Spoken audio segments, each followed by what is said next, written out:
What if there was a hidden sign on Jesus' body that only appeared in moments of total connection with the divine? A sign not explained by traditional gospels, but intuited by mystics, felt by saints, and whispered in between the lines of forgotten scriptures. Imagine that, among the tears of compassion, the healing touches, and the words of wisdom, there was something more, something visible only to prepared eyes, a point of light that lit up, revealing the intersection between the human body and cosmic consciousness.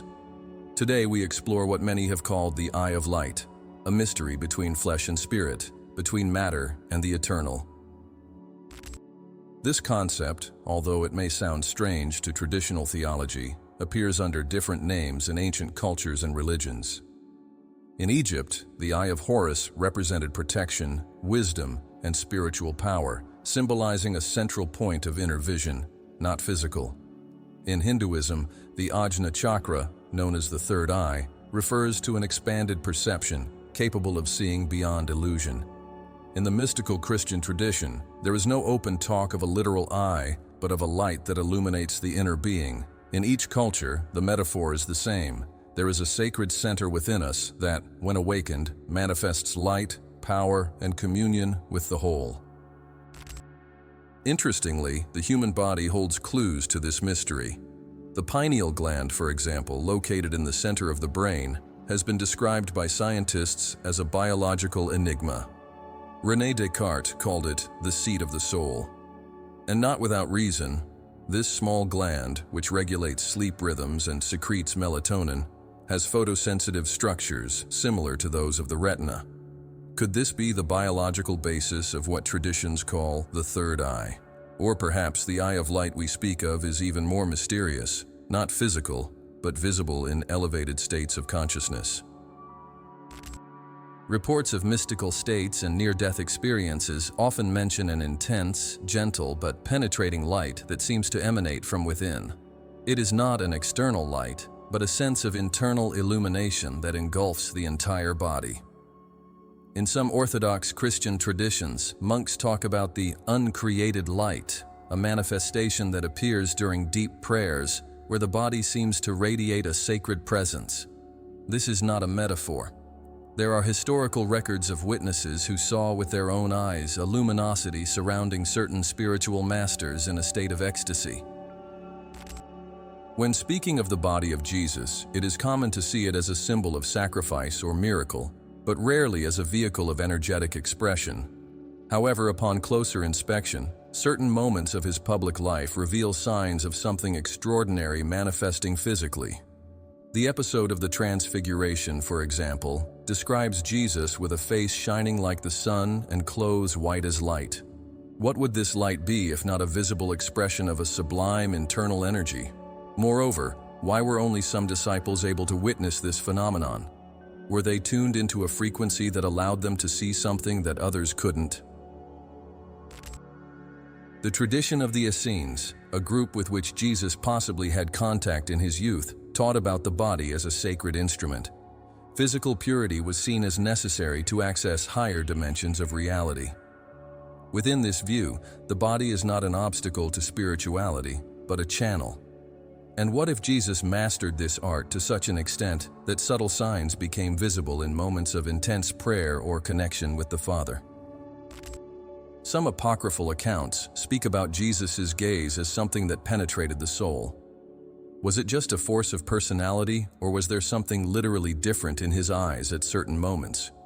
Were his eyes windows to a light that was not of this world? Even more, could it be that during deep prayers or moments of miracles, a visible manifestation, a glow, a spark, a sign, appeared on his body, as a reflection of the full union with the divine?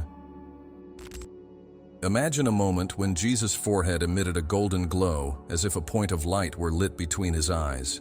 This goes beyond traditional explanation, but is deeply present in symbolic and visionary accounts.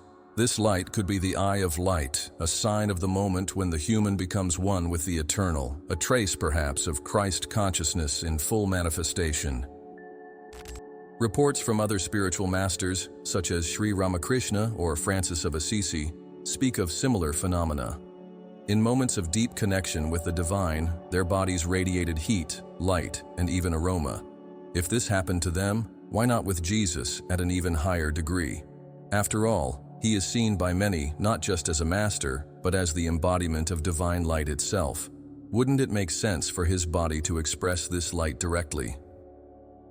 Perhaps the eye of light was not an organ, but a sign, a living symbol, that manifested when the spirit fully merged with the source. And maybe, just maybe, it would appear as a point of brightness on your forehead, in your eyes, or even on your chest, as a physical testimony of what was happening on the invisible planes. If this is true, we would be facing a silent clue left in the flesh for those who had eyes to see. And now arises the question that will guide the remainder of this investigation. Are there records, within or outside the Bible, that suggest that Jesus' body revealed this sign during moments of total connection? The search for the eye of light is just beginning. And perhaps at the end of this journey, we are not just studying a phenomenon in the body of a master, but discovering something dormant within us. Since time immemorial, the idea that the body is a sacred temple has been revered by civilizations that saw beyond the surface. However, in the case of Jesus, this metaphor takes on a more literal, more cosmic, more urgent weight. He not only spoke in the name of the light, he was the light, incarnate. And if the temple is the place where the divine resides, then Jesus' body was this living sanctuary where heaven and earth touched. In the Gospels, Jesus declares, "Destroy this temple, and I will rebuild it in 3 days." His listeners thought of the stone temple, but he was referring to his own body. This statement is not only prophetic, but deeply revealing. It suggests that his body carried within it what thousands sought on external altars, the living presence of the infinite. And as in every sacred temple, there are mysteries, hidden chambers, and manifestations that only the initiated perceive. The eye of light may be one of these manifestations. During episodes of heightened connection, such as the baptism in the Jordan, the transfiguration on Mount Tabor, and the agony in Gethsemane, there are reports of noticeable changes in his form, in his presence. In the transfiguration, for example, the disciples described that his face shone like the sun, and his garments became a white impossible to describe. This luminosity was not symbolic. It was a reality so intense that the apostles fell to the ground, unable to bear the sight. What kind of energy was emanating from there? These moments should not be read only as isolated supernatural manifestations, but as expressions of a state of being in which the physical body becomes transparent to the divine light. Jesus' body, upon reaching certain vibrational peaks, perhaps allowed the energy of the source to manifest directly, visibly. Not as a trick of light or explainable physical phenomenon, but as an opening in the veil of material reality. What the common eyes do not see at that moment became visible. Could the eye of light be an external reflection of this divine vibration? The descriptions of the Transfiguration are not alone. In various mystical texts and letters from desert fathers, there are records of men and women of deep spirituality who, when contemplating the face of Jesus in visions, reported eyes of light, a shining forehead, or a burning point in the middle of the face, as if something was ignited from within. Could these symbolic fragments be a literal truth, that during certain peaks of connection, something visibly lit up in the body of Christ? In understanding the body as a temple, we should also look at architectural symbolism. The temple has 3 parts: the atrium, exterior; the holy place, interior; and the Holy of Holies, the inaccessible center. In the body, these may correspond to the skin, the heart, and the center of the mind, more precisely to the pineal gland. If Jesus, as a living temple, carried this structure, then his pineal gland could indeed be the Holy of Holies, the direct point of contact with the Father. When he prayed deeply, could this point have been activated, manifesting visible light on his forehead or gaze? This is not a matter of baseless esoteric speculation. Modern science itself admits that the human body emits light, a weak but real bioluminescence, captured by ultra-sensitive cameras.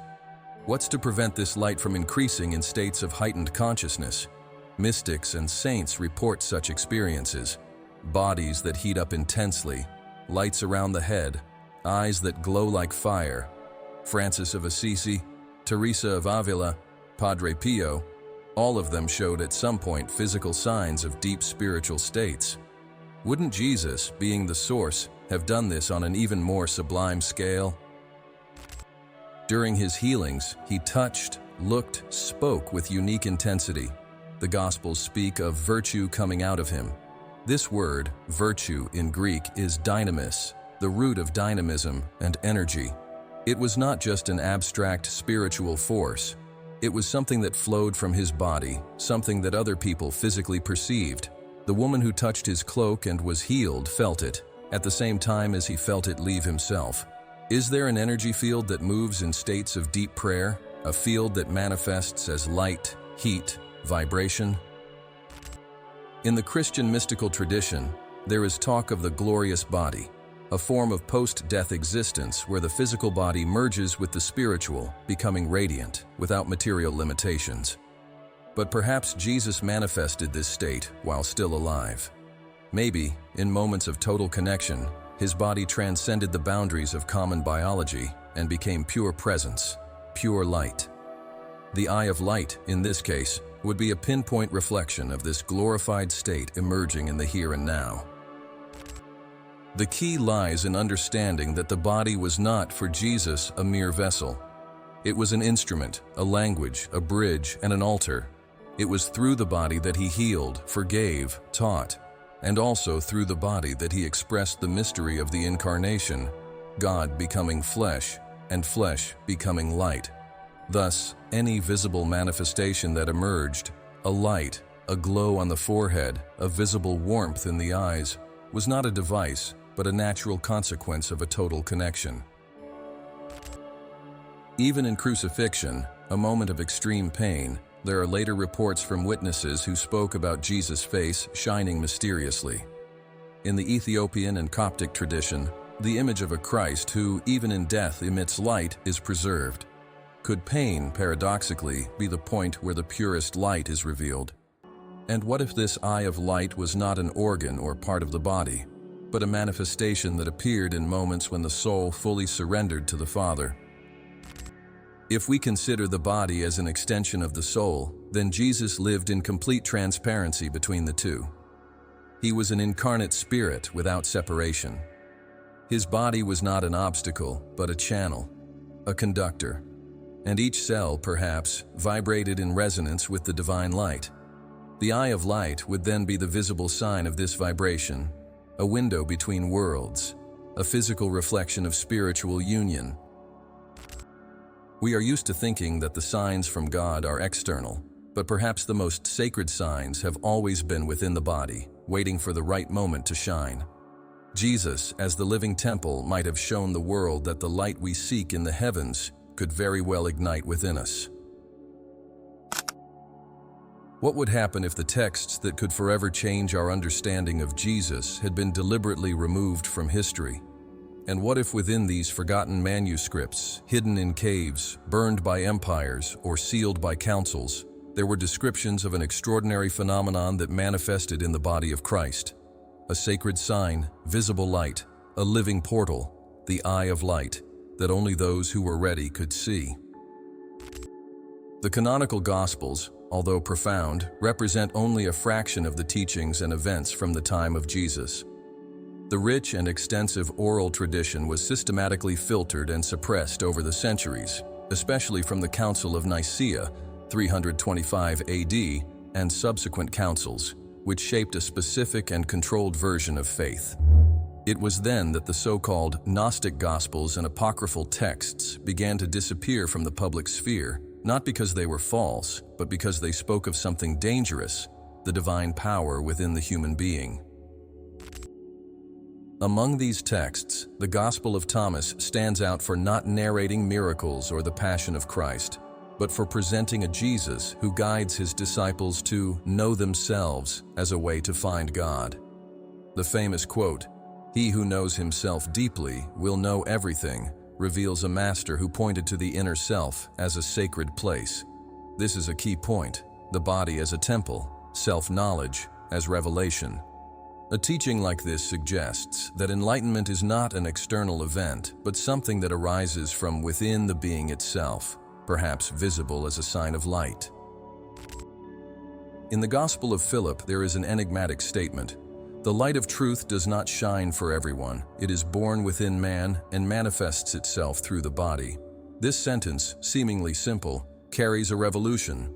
It suggests that the truth, or the divine light, can become visible in the body of those who achieve a high state of connection. Jesus, as the Supreme Master, would have manifested this more intensely. The light, therefore, would not be an abstract symbol, but something literal, that prepared eyes could see in his skin, eyes, or even on his forehead, like a light eye ignited in time. In the Gospel of Mary Magdalene, there are dialogues where the disciples question Magdalene about teachings that Jesus only transmitted to her, and among them is the notion of an inner presence that rises and reveals itself. The body is not treated as a prison, but as a means of elevation. Jesus, in these texts, does not deny matter, but transcends it through it. This echoes with Eastern traditions, where spiritual ascension manifests in physical signs such as heat, light, or subtle changes in gaze. The eye of light in this context would not only be possible, but expected. It's important to remember that these Gospels were buried or hidden, like the Nag Hammadi manuscripts found in Egypt in 1945, not because they were heretical, but because they revealed something too powerful to be left to the general public. They spoke of a mystical Jesus, connected with wisdom traditions that transcend religion, a master who understood the secrets of the body as a bridge between worlds. In the Gnostic texts, Jesus is described as he who knows the heavens from within, as if he had full access to the inner mysteries of existence. Some manuscripts discovered in Qumran, related to the Essene community, refer to the practice of fasting, absolute silence, contemplation, and states in which the flesh becomes clear as crystal and the voice shines like fire. These descriptions directly allude to the idea of physical transfiguration through spiritual connection. It's possible that, while living among the Essenes, Jesus learned and elevated these practices to levels never before seen, to the point where his body literally became light at certain moments. In the tradition of Kabbalah, especially in Jewish mysticism, there is the concept of the body of light, a higher form of existence where the physical body is transfigured by inner light. Texts such as the Zohar speak of men of light and the radiant face of Moses, who, after speaking with God on Sinai, descends with a face so bright that he needed to cover it. This narrative is a preview of what would be fully manifested in Jesus. The eye of light, in this scenario, is the focused externalization of a body overtaken by divine glory. Within early Christianity, there was also the doctrine of the nous, the superior intellect connected to the heart and spiritual vision. Often, this center was associated with the part of the forehead or the third eye, even if this language was not formally used. Fathers like Origen and Clement of Alexandria spoke of enlightenment as something that occurs within man, in the place where he meets the Logos. This light of encounter could be what, in rare moments, became visible as the eye of light. But why were these records silenced? Because they spoke of a more accessible, more human, more inner Jesus. A Christ who did not demand external mediation, but pointed the way inward, to the body, to the silence. A master who said, "The kingdom is within you," not as a metaphor, but as sacred literalness. If this kingdom was ignited internally, why wouldn't it also manifest externally, even if only in unique moments, like a point of light on the forehead, in the eyes, or in the heart? The question, therefore, is not just whether the eye of light existed in Jesus' body, but why they strived so much to keep us from knowing it. Perhaps because, upon knowing, we would discover that this sign was not exclusive to him, but a latent possibility in every human being who fully surrenders to the divine. The light manifested in the body would not be a miracle, but a revelation. These forgotten Gospels, relegated to silence for centuries, now return as echoes of an ancient truth. Within their lines, we find confirmation that Jesus not only brought light to the world, but became light, visibly, energetically, physically, and more, that we can too. The eye of light, then, was not just a sacred phenomenon in the body of Christ. It was an eternal invitation to our own transfiguration. For centuries, the pineal gland was an enigma shrouded in mystery. Small, the size of a pea, located in the center of the brain, between the two hemispheres, it was considered by the ancients as a sacred organ, a point of connection between heaven and earth. Today, science acknowledges its basic functions related to sleep regulation and circadian rhythms, but mystics knew it hid much more.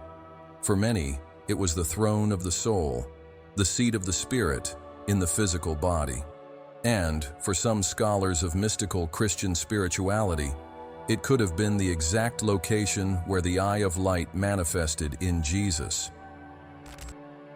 The philosopher René Descartes was one of the first to suggest that the pineal gland was the junction point between mind and body. For him, it was not just a part of the brain, it was the dwelling place of consciousness. This idea, although today seen as metaphysical, has much older roots.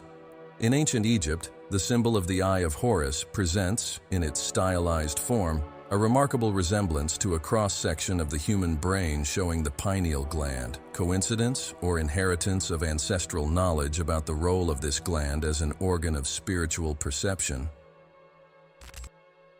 Within the Hindu tradition, the Ajna chakra, or third eye, is positioned precisely in the forehead region, between the eyebrows, a point that symbolically corresponds to the location of the pineal gland. This area is described as the seat of inner vision, profound intuition, and perception of the unseen. And in deep meditative states, masters and seekers report feeling heat, pressure, vibration, or even an internal light pulsating at this point. These accounts are not far from the descriptions made about Jesus in moments when he transfigured or prayed with such intensity that something in his appearance changed. But what is the bridge between this hidden gland and the physical manifestation of light? Science has begun to explore this intersection.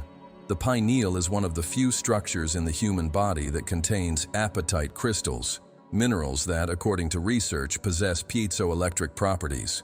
This means that, under the influence of pressure or electrical energy, these crystals can generate frequencies that could, in theory, respond to energy impulses generated by elevated states of consciousness.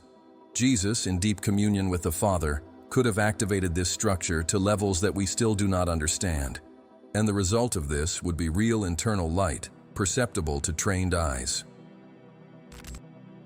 At the heart of the Christian mystical tradition, we find the idea of the glorious body, the inner man, and the uncreated light, a light that does not come from the sun or the stars, but springs from the essence of the soul. This light, when activating the subtle body, manifests in the eyes, the skin, the vibration of the surrounding field. Some saints, in a deep state of prayer, radiated this light. But in Jesus, this radiation seemed to reach its peak. The pineal, as the axis of divine perception, would in this case be the place where heaven touched flesh, and the eye of light, its visible manifestation. Reports from people who have undergone near-death experiences or states of profound ecstasy often describe an immense, indescribable inner light that does not come from outside, but from within the head or the forehead region. In some cultures, this light is seen as the spirit preparing to leave the body, in others, as the entrance into a state of grace. It is possible that Jesus, in achieving full union with the Father, ignited this light not only within, but to the point of making it visible in the physical body, perhaps a point of brightness on the forehead, a warmth in the gaze, a palpable focus of light. The Tibetan tradition of the rainbow body presents yet another fascinating parallel.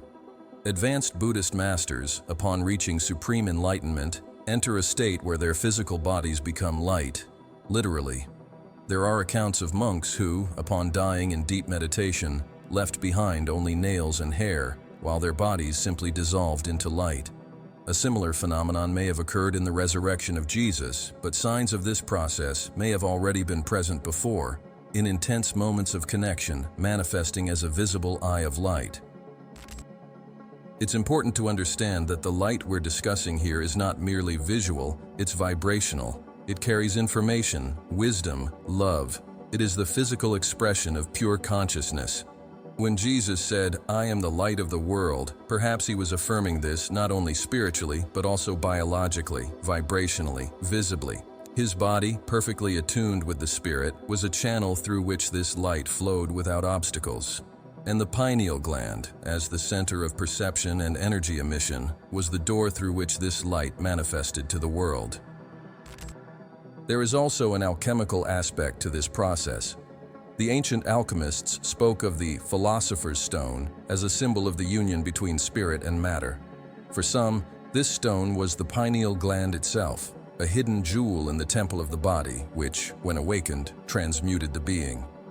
Jesus, then, would be the supreme alchemist, the one who accomplished this transmutation in full.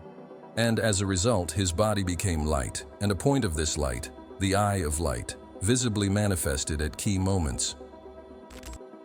The Gospel of Matthew states, "If your eyes are good, your whole body will be full of light." This phrase, often read as a moral metaphor, may hide a literal and esoteric meaning. Good eyes could be spiritually open eyes, eyes of the soul, eyes of the spirit. And when this perception is full, the whole body shines.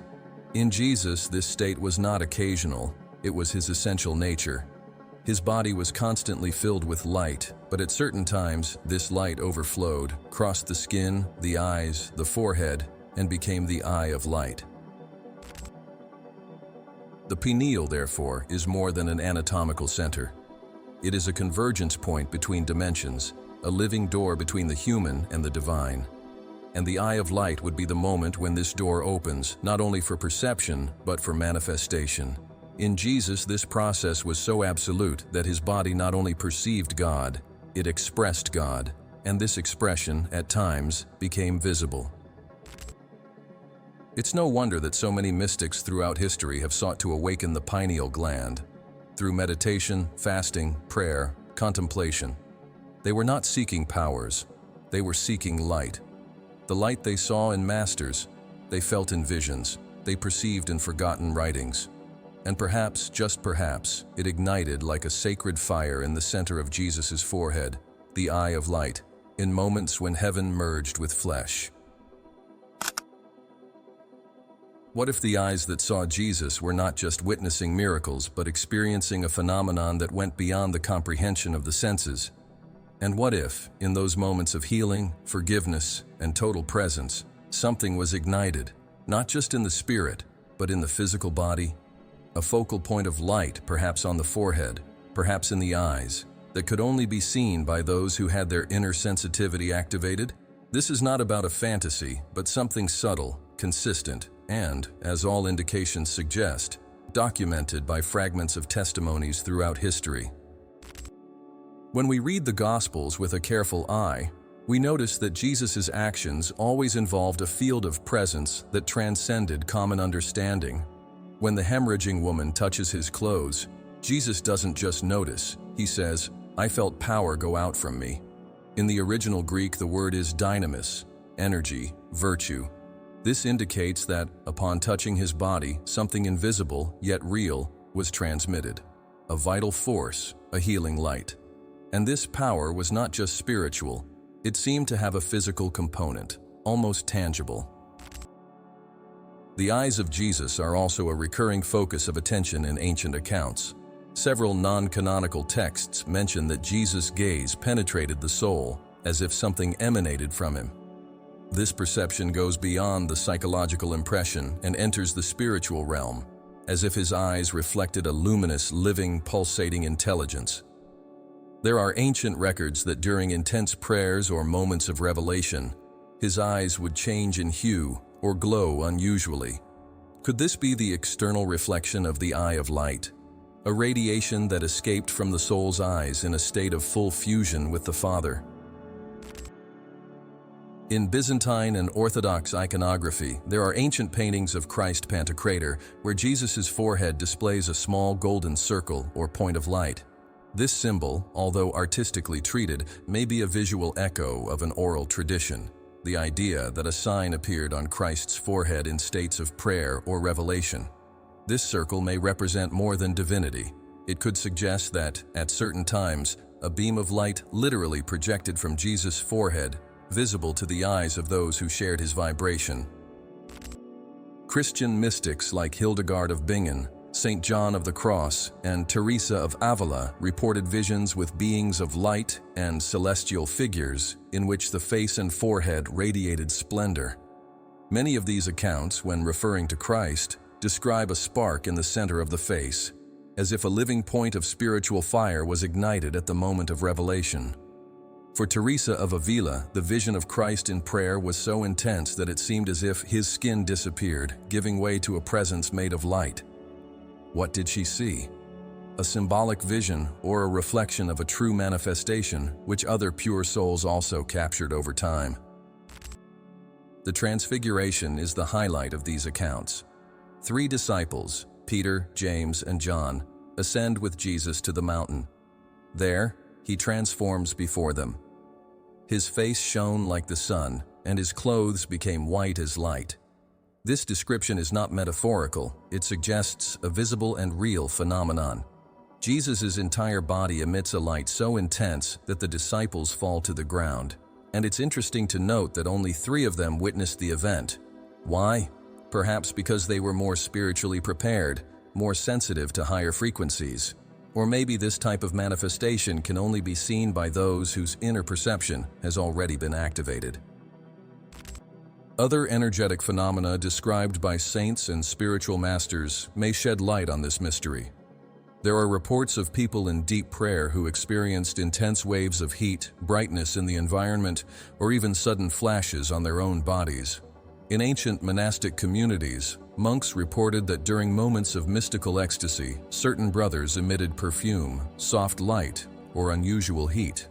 Saint Francis of Assisi, in one of his moments of greatest communion with the divine, radiated such a strong presence that animals approached without fear. This radiation was not imaginary, it was tangible, visible, real. The theory of spiritual bioluminescence is beginning to gain traction in some contemporary investigations. Scientists have discovered that the human body emits a faint, visible light, about 1,000 times less intense than the human eye can perceive. However, there are speculations that, in elevated states of consciousness, this photon emission could increase considerably, perhaps becoming visible to trained eyes. Jesus, with his full integration into the divine, could have been a living focus of this conscious light. The eye of light, then, would be the place where this emission was concentrated, like a beacon between worlds. During his healings, it was not only Jesus' touch that performed miracles. In many accounts, merely being in his presence was enough for healing to occur. This suggests the existence of an intense and harmonious energy field around his body. This field, referred to by some as the Christic aura, would be a visible manifestation of the complete union between body and spirit. And at certain times, like during intense prayers or revelations, this field could condense into a focal point of light, the eye of light, igniting on the forehead or between the eyes, visible as a reflection of the presence. We cannot ignore the role of Jesus' gaze. Some ancient accounts say that all he had to do was look at a person, and they would feel as if their entire life had been read. It was not just about empathy, but about transmitting conscious light. His eyes functioned as portals. They conveyed the presence of the Father, the power of the Spirit, the peace that surpasses all understanding. And what if, in those moments, something ignited on his forehead, a spark, a sacred point, an eye, revealing that right there, at that instant, the divine was present in living flesh. The truth may never be fully proven by science or theology, but the repetition of these accounts, in forgotten gospels, in sacred art, in mystical visions, in monastic phenomena, leads us to believe that something happened in Jesus' body at his moments of utmost communion. A sign that arose, not by his will, but as a natural consequence of the intensity of the presence that manifested itself. A sign that could be seen, a sign that perhaps can still be awakened in each of us today. And so, the eye of light becomes more than a mystery. It becomes an invitation to see, to feel, to be in tune with the source to the point of also transcending matter and manifesting light. From the very first verses of the Gospel of John, we find a profound and direct proclamation.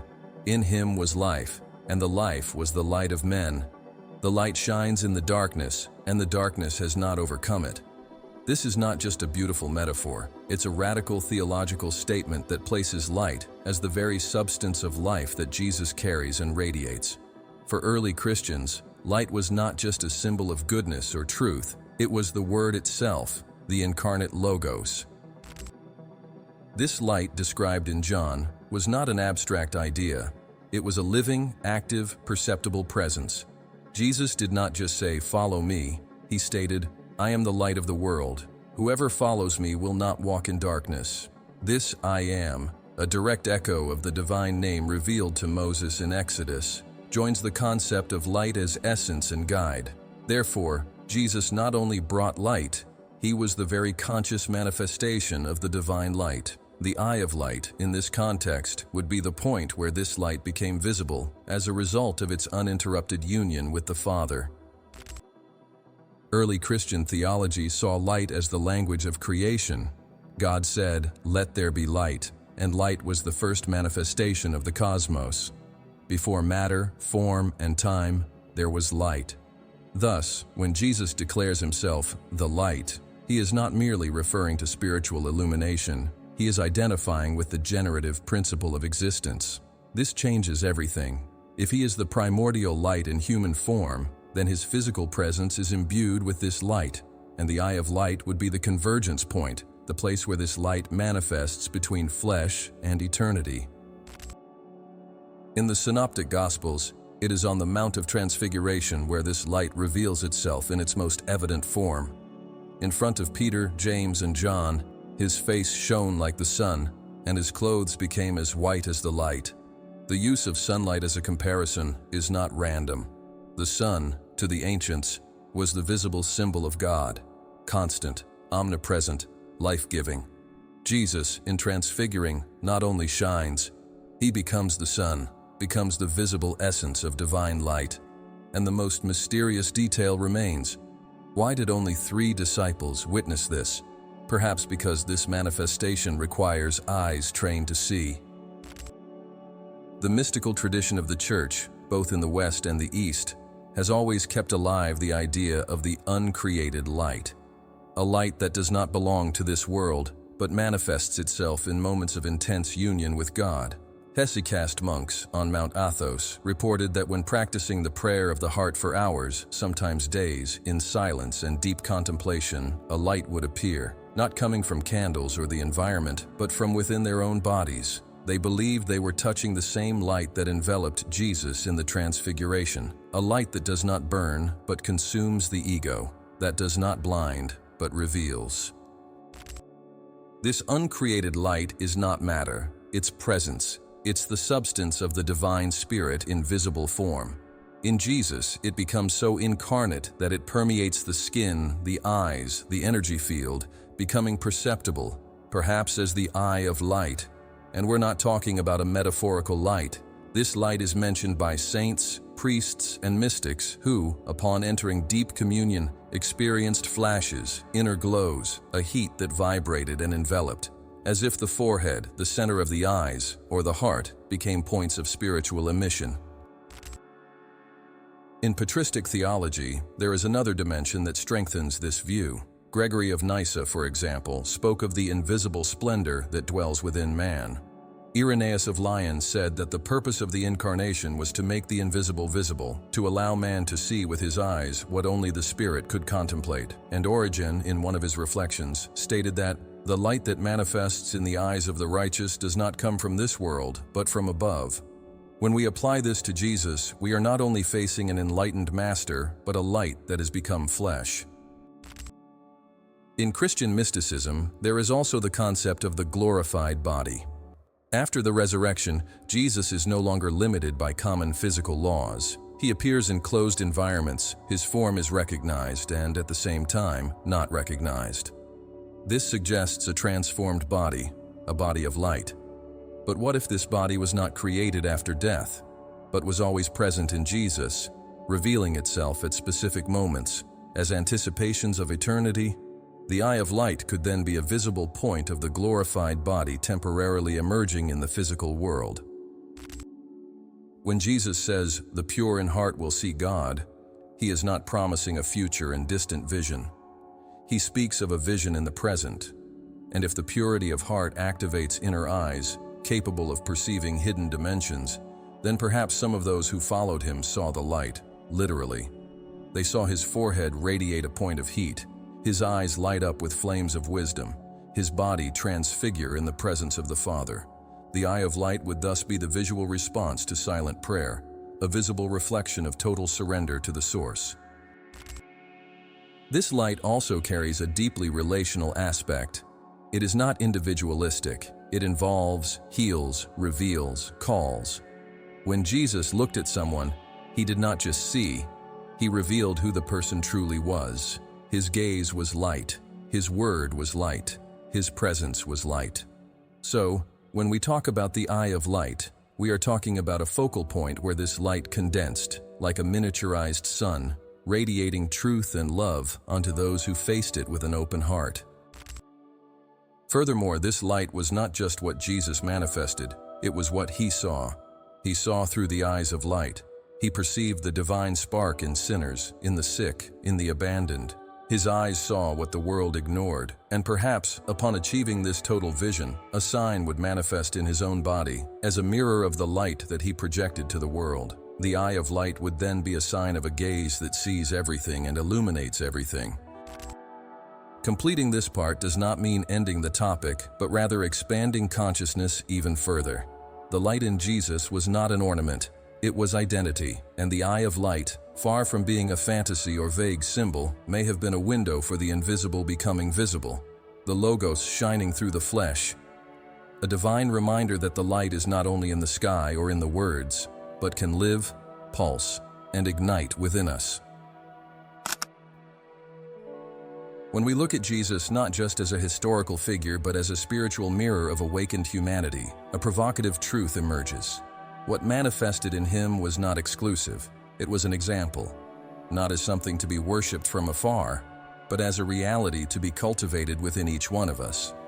Jesus said, "You are the light of the world." This statement was not poetic, it was literal, and more, it was a direct invitation to recognize the light that pulses beneath the skin, behind the eyes, at the core of the soul. The eye of light, understood as the physical and spiritual point where union with the divine visibly manifests, was not a celestial display to prove sanctity. It was a natural expression of the human condition fully integrated with God. In Jesus, this integration was pure, continuous, full, but he clearly stated, "Greater things than these you will do." In other words, the path of visible light, of the illuminated body, of the eye of light, was not a privilege, but a legacy, a vibrational code inscribed in each one of us. This understanding finds powerful echoes in all ancient spiritual traditions. The Hindu masters speak of the rainbow body, the Taoists of the jade body, the alchemists of the glorious body, the Buddhists of the Dharma body. All point to the same mystery. The human being, upon reaching elevated states of consciousness, begins to transform their own biology. The light does not come from outside. It is generated within and begins to radiate. In many accounts of enlightenment, the bodies of the masters glowed, changed temperature, emitted scents or visible lights. What does this indicate? That the body can indeed be the vehicle of divine light, and the eye of light, its focal manifestation. But what prevents us from accessing this legacy? Ignorance of our own nature, forgetting our origins, spiritual slumber. The modern world has made the body a prison or an object, but in ancient traditions, the body was the sanctuary, the place of revelation. Jesus embodied this truth perfectly. By fully awakening his light, he showed that flesh and spirit are not in conflict. They are, in fact, awaiting reintegration. The eye of light is this point of reintegration, where the invisible ignites in the visible. where the eternal touches the temporal. Various mystics, saints, and enlightened individuals have reported the activation of physical signs during moments of ecstasy. Heat in the forehead, a feeling of expansion in the center of the head, vision of internal lights, eyes that shine. These phenomena are not myths, they are echoes of the greater reality of the gestating body of light. In Jesus, the process was complete. In Him, the light manifested without blockages. And throughout history, many have tried to follow this path, aware or not, of what they were really activating. In the tradition of the Desert Fathers, we find instructions on how to warm the heart and quiet the mind until prayer becomes fire. This fire, the monks report, begins to radiate an inner light, often felt in the forehead or the back of the skull. Some report having seen this light in others. Others have felt it radiating from their own body during moments of deep prayer. What happens here is that the body's energy structure begins to awaken. The eye of light in these accounts appears as the flame of the inner altar that becomes visible. It's important to note that this legacy is connected to a life of alignment, surrender, and truth.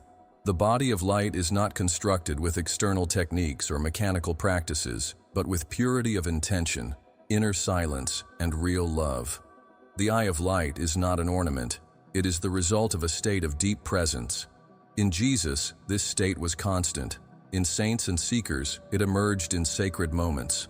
In us, it awaits awakening. Modern energy science is beginning to recognize that the human body is not just flesh, but vibration. Kirlian cameras, biophoton spectroscopy, studies on the toroidal field of the heart, all indicate that we emit light, carry vibrational information, and possess a living electromagnetic field. Quantum physics timidly brings us closer to what mystics have always known. Light is the foundation of matter. Therefore, restructuring our inner field is literally restructuring our relationship with reality itself. Jesus had already done this. He was light and saw with eyes of light.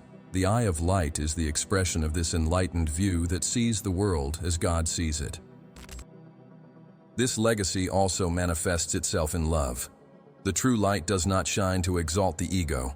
It shines to heal, connect, reveal. The eye of light, when awakened, transforms human sight into compassionate vision. It allows one to see others as extensions of oneself. Jesus saw sinners, the sick, the forgotten, with eyes that recognize them as children of light, even when shrouded in shadows. And this gaze awakened the dormant light within them. This is legacy. This is the body of light in action. More than an esoteric symbol, the eye of light is a reminder that the flesh can become a transparency of the spirit. When we align ourselves with the source, our bodies begin to emit what they have always contained, the memory of unity. Each cell pulses with this sacred code. Every heartbeat is a drumbeat of the divine. Jesus activated this code in its entirety. We are moving towards this, not as copies of Him, but as unique expressions of the same light. Many will not see this sign, but for those who purify their eyes, the light not only becomes visible, it becomes inevitable. The eye of light, then, is no longer a mystery. It is destiny, a reality that sleeps at the bottom of consciousness, waiting for a single breath of truth to ignite it. Jesus lit this fire, left the legacy, and now silently, it burns in all who dare to walk with a bare heart. There's something subtle happening behind the curtains of everyday life, in the silence of spiritual retreats, in the tearful eyes of seekers in deep meditation, in accounts of spontaneous healing, in the mystical experiences of ordinary people. Signs are beginning to emerge. Signs that the light that once shone brightly in Jesus, in a living and visible way, did not belong solely to the past. It returns, not as a spectacle, but as a symptom of a quiet and growing awakening. With the advancement of contemporary spiritual practices, such as meditation, mindfulness, intermittent fasting, conscious use of breathing, and the return to inner prayer, thousands of people worldwide have begun to report experiences similar to those described by saints and mystics of the past. One of the most recurring? Sensations of light in the center of the forehead, like a subtle heat, a gentle pressure, or even a vibration that pulsates with its own life. Many don't even know what the pineal gland or the eye of light is, but something within them ignites.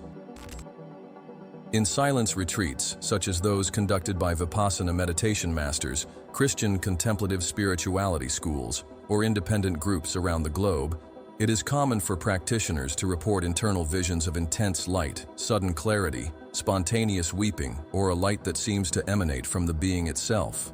In some cases, reports detail a point of golden or silver brightness in the inner visual field, similar to a lit star within the head. Could this be an echo of the same light eye that manifested in Jesus during moments of total union? In the modern tradition of yoga, especially in the streams that work with Kundalini and deep meditation on the chakras, the Ajna chakra, the third eye, is activated with focus, discipline, and breathing. What many report after months of practice is astounding. They feel a real glow between the eyebrows, accompanied by experiences of universal love, dissolution of the ego, communion with everything. These sensations transcend culture and language. They also appear in Christian, Sufi, Kabbalist practitioners, and spontaneous seekers. The light is returning, or rather, it is being rediscovered. But there are also accounts of healing. People who, upon receiving deep prayers or participating in high-energy circles, report seeing points of light on the body of the one leading. Some describe literally seeing a light radiating from the forehead or a glow in the eyes impossible to explain. Modern accounts in healing gatherings, quantum therapies, or faith experiences show a light that is neither electric nor from the environment, but from the body, just like the ancient accounts about Jesus. Just like in the visions of mystics. The difference is that now, these experiences do not only occur with saints, they occur with anyone who surrenders to the process. Science, albeit timidly, begins to look at these phenomena with a mix of curiosity and astonishment. Research on biophotons, particles of light emitted by living cells, reveals that the human body, especially the brain, constantly emits light, albeit weak. However, some findings show that certain mental states, such as deep focus, prayer, or meditation, increase this emission. The forehead, where the pineal gland is located, is one of the regions with the highest activity. Science is beginning to confirm what mystics have always known: we emit light, and it can intensify. In near-death experiences, one of the most frequent reports is that of an indescribable light, not just seen, but felt. In some cases, people say the light began within themselves. Others report that upon returning from the experience, their bodies underwent energetic changes, increased sensitivity, intense perception, dreams of lights, and even visual manifestations in mirrors or during meditations. Many report a new awareness between their eyes, as if something had been activated. The eye of light, perhaps, is not an ancient phenomenon. It is part of a being's structure that can be rediscovered in moments of transition. Another contemporary manifestation are the so-called spontaneous light phenomena. There are documented cases where people, after intense prayer or in moments of surrender, were seen enveloped in a subtle light by those around them. In religious communities, spiritual gatherings, or even in hospitals, there are reports from professionals and companions who saw a soft glow on the bodies of patients or intercessors, as if a presence was flowing through them. Few understand what it is, but for the ancients, this would be clear: the light manifesting in the temple of the body. And what about the children? Some are born with a spontaneous perception of light in others. Others report seeing a star on the foreheads of good people, or a flame when they pray.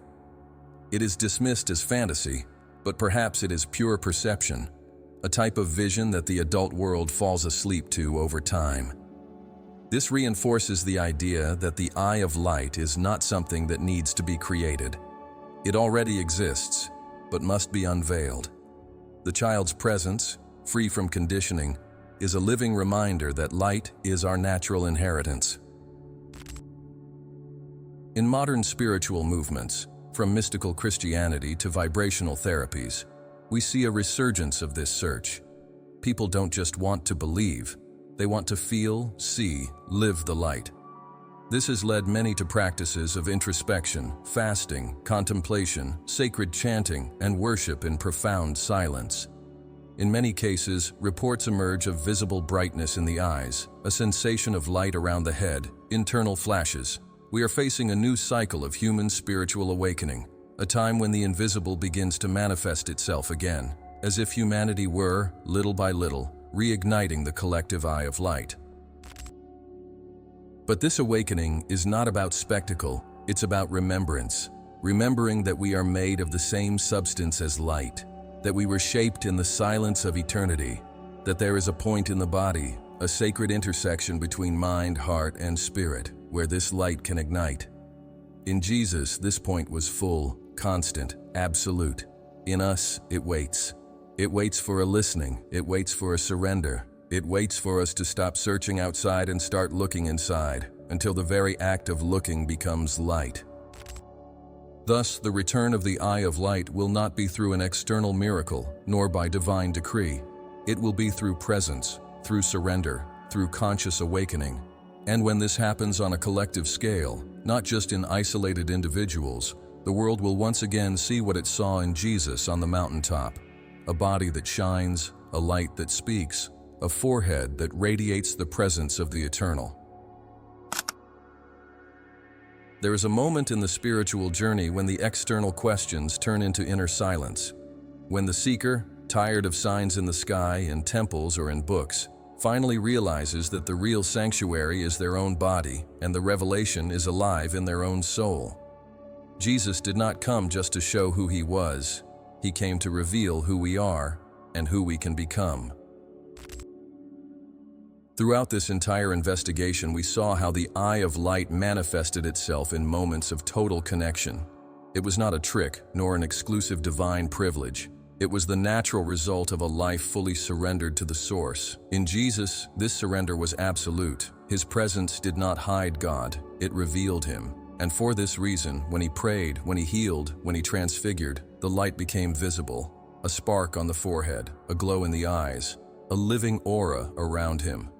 The eye of light emerged as a sign of perfect union. But what makes this revelation powerful is that he himself said it was not the end, but the way. He did not point to himself.